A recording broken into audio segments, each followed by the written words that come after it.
मग हे अपमान आहे की नाही? अपमान आहे की नाही? मग पेट्रोल लाईट काढायला लावले. आपणच म्हणायचं अंधार आहे लाईट लावल्यानंतर आणि काढा म्हणायचं. महानगरपालिकेतले जे अधिकारी आहेत त्यांना म्हणजे एवढंच सांगू इच्छितो, कायदा सुव्यवस्था बिघडायचा प्रयत्न करू नका. महाराजांच्या ज्या बेळगावकर नव्हे संपूर्ण देशामध्ये जे भावना आहे त्या भावनाला आहत करायला जाऊ नका.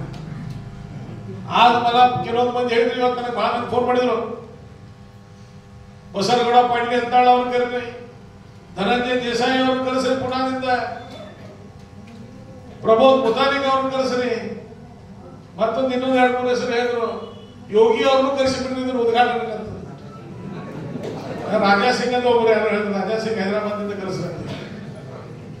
ನಾವ್ ಹೇಳಿದ್ವಿ ಇಲ್ಲ, ಈಗಾಗಲೇ ನಿರ್ಣಯ ಆಗಿದ್ದದ. ಅನುಗುಣದವ್ರದ ಏನ್ ಅಭಿಪ್ರಾಯ ಐತಿ, ಛತ್ರಪತಿ ಶಿವಾಜಿ ಮಹಾರಾಜರ ವಂಶದಿಂದನೇ ಆಗಬೇಕು, ಅವರಿಂದನೇ ಮಾಡ್ತಾ ಅದನ್ನ ಅವಕಾಶಿಸಬೇಕು. ಈಗ ಮುಂದೆ ಹಾಕೋದಂತಂದ್ರೆ ಅವ್ರ ಕಡೆಯಿಂದ ಮಾಡಿಸೋದಿಲ್ಲ ಅಂತ. ಯಾರ್ದ ಅಪಮಾನ ಇದು? कुणाचा अपमान? कुणाचा अपमान? तर आता 5 तारखेला काय बाबा अजून मूर्तीचं काम अर्धवट झालेलं आहे, समुद्राचं काम झालेलं आहे, असलं तर गोष्ट संपूर्ण काम सगळं. आणि तुम्हाला सांगतो, आता परवा महात्मा गांधींचं स्टॅच्यू बसवलंय विधानसभेच्या बाजूला.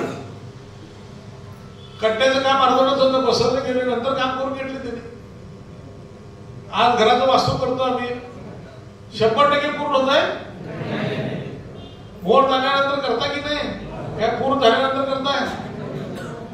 या देशामध्ये कोण सगळं काम झाल्यानंतर बाबा मी वास्तू केलं म्हणून कोणतर हात असेल तर वरती करा. खरं म्हणजे इथं 100% यांनी काम केलं. त्यासाठी अनवळकरांना मी धन्यवाद देतो की तुम्ही काम ह्याचं श्रेय मी वरच्यावर सांगतो. हे अनवळकरांना, तुम्ही जर ठराव केला नसता आज भव्य आणि दिव्य मूर्ती महाराजांची इथे बसली नसती. हे तुम्ही लक्षात ठेवून घ्या. हे दुसऱ्यांना क्रेडिट देऊ नका, तुमचं स्वतःचं क्रेडिट आहे. ಯಾಕೆ ನಿಮಗೆ ಹೇಳ್ತಾರೆ ಇತಿಹಾಸ? ಈಗ ನನಗೆ ಭಾಳ ಮಂದಿ ಹೇಳಿದ್ರು, ಸರ್ ಚಲೋ ಅನುಗೋಳ ಅಂತ ಹೇಳಿ ದೊಡ್ಡ ಕರೆ ಕೊಟ್ಟು ಬಿಡಿ, ಇಡೀ ರಾಜ್ಯದ ಹೆಂಗ್ ಮಂದಿ ಬರಲಿಲ್ಲ ಅಂತ ಹೇಳಿ ಕೆಲಸ. ಚಲೋ ಅನುಗೋಳ, ಜಾಗೋ ಹಿಂದೂ, ಚಲೋ ಅನುಗೋಳ.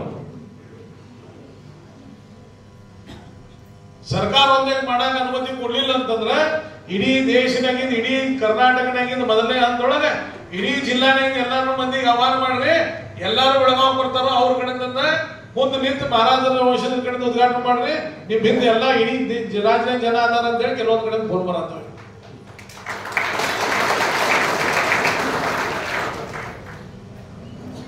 ನಮ್ ಸೌಭಾಗ್ಯದ ಇವತ್ತು ನಮ್ಮ ಮೇಯರ್ ಸವಿತಾ ಕಾಂಬ್ಳೆ ಅವರು, ಅವ್ರ ನೇತೃತ್ವದಾಗ ಆಗತ್ತಿದ್ದು, ಪೂಜೆನೂ ಅವ್ರ ನೇತೃತ್ವ, ಇವತ್ತು ಉದ್ಘಾಟನೆ ಅವ್ರ ನೇತೃತ್ವ ಆಗತ್ತೆ. ಸವಿತಾ ಕಾಂಬ್ಳೆ ಅವರ ನೇತೃತ್ವ ಆಗತ್ತಂದ್ರೆ ನಮ್ಮ ನಿಮ್ಮದು ಭಾಗ್ಯ ಐತೆ ಅನ್ನೋದನ್ನು ನಾವು ತಿಳ್ಕೊಬೇಕಾಗೈತೆ. ಅದಕ್ಕೆ ಉದ್ಘಾಟನಾ 5ನೇ ತಾರೀಕಿಗೆ ನಾವು ಎಲ್ಲರೂ महानगर पालिकेचा निर्णय मिळणार. हे निर्णय काय तुम्ही केले का आम्ही केलंय? महानगरपालिकेने निर्णय केले, लेटर दिले, त्याप्रमाणे त्यांनी भाऊ मंडळकरांना काम सुरुवात करायला सुद्धा कमिशनरनी सांगितलेले होते. ते लाइटिंग लावत होते, लाइटिंग काढायला लावले. आता उद्या स्टेज घालणार आहे. तर आता 5 तारखेचा कार्यक्रम कॅन्सल आहे. त्याला बोलवले म्हणे, मगाशी मला फोन आलेला मी इथे येत असताना की त्याला येऊन बोलले कार्यक्रम कॅन्सल झालेला आहे, परमिशन नाही आहे, तुमचं सगळं धोंगडी घेऊन छापडी गिपडी घेऊन जावा म्हणून सांगितलं. काही घालायचं नाही सांगितलं.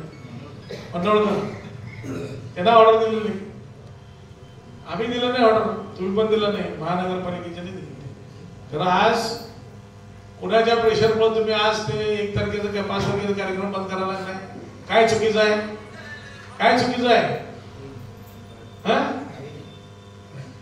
मग सगळे अजून आपले आपले विचार व्यक्त करतात. आज विचार करा. काही लोकांचं सजेशन आपल्यात की उद्या सुद्धा प्रमुखांचं बैठक घेऊन परवाच्या कार्यक्रमासंदर्भामध्ये फायनल रूपरेषा, उद्याच्या बैठकीमध्ये अनेक प्रमुख आहेत बेळगावमध्ये, आज इथले प्रमुख आलेले आहेत, त्यांना पण तालुक्यातल्या प्रमुखांना पण विचारा आणि निर्णय घ्या. एक मात्र जे अपमान त्याला सहन करू नका. उद्घाटन करण्याच्या दृष्टिकोनातनं योग्य निर्णय झाला पाहिजे.